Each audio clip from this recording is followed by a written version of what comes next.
Welcome to the Secrets of Asset Protection. My name is Douglas Lodmell, and together we're going to look at the tools, concepts, and legal strategies that I've used to protect thousands of clients and over $4 billion in assets. We're also going to look at some of the most common questions that I hear all the time. So get ready to discover the secrets of asset protection.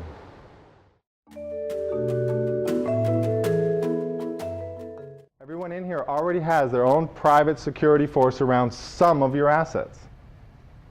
Which assets? Do you know? How many people know which assets they have are already protected? Home? What state? Texas? Texas. Who lives in Texas? Good. Your home? Protected. You're good. You're golden. What else? Certain retirement accounts. Certain retirement accounts. Which ones?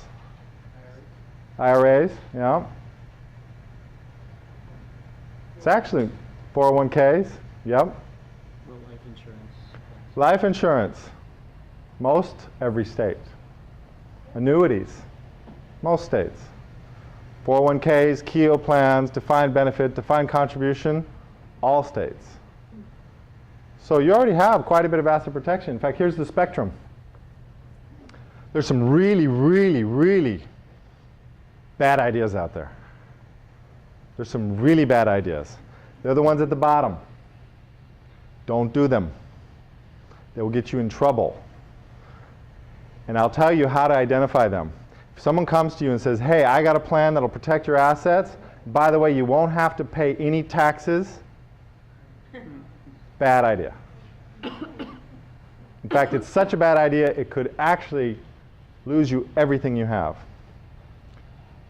These include abusive tax plans, Massachusetts business trusts, common law trusts, constitutional trusts, international business corporations, Nevada trusts, Nevada corporations. All these things that have tax motivation behind them, bad. How about just hiding all your assets? Swiss bank accounts, numbered, private, secret. James Bond. Doesn't work. Bad.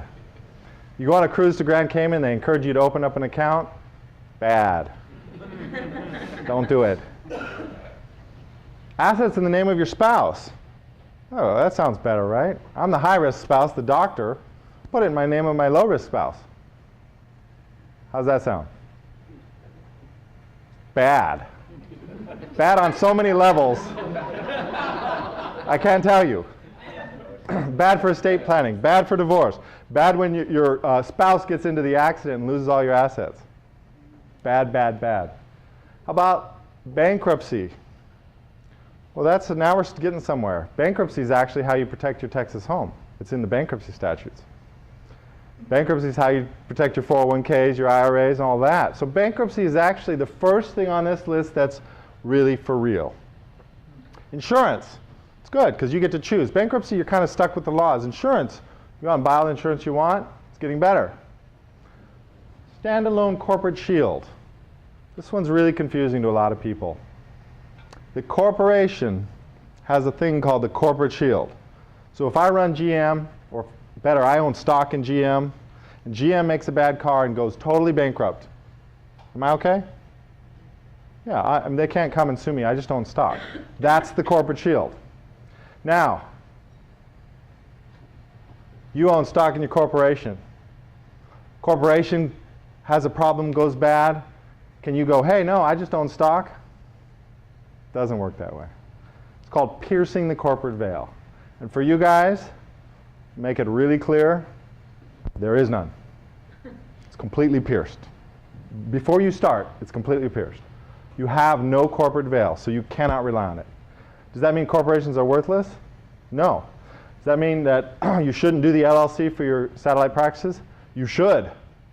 For sure, I agree with what the speaker said this morning. That's how you would do it. You set up an LLC. Because the LLC still does create the corporate shield, but it can't create it for you and your practice. But it can create it for some of your assets. And I'm going to show you how to do that. Limited partnerships, LLCs. Now we're really talking. These are getting really good.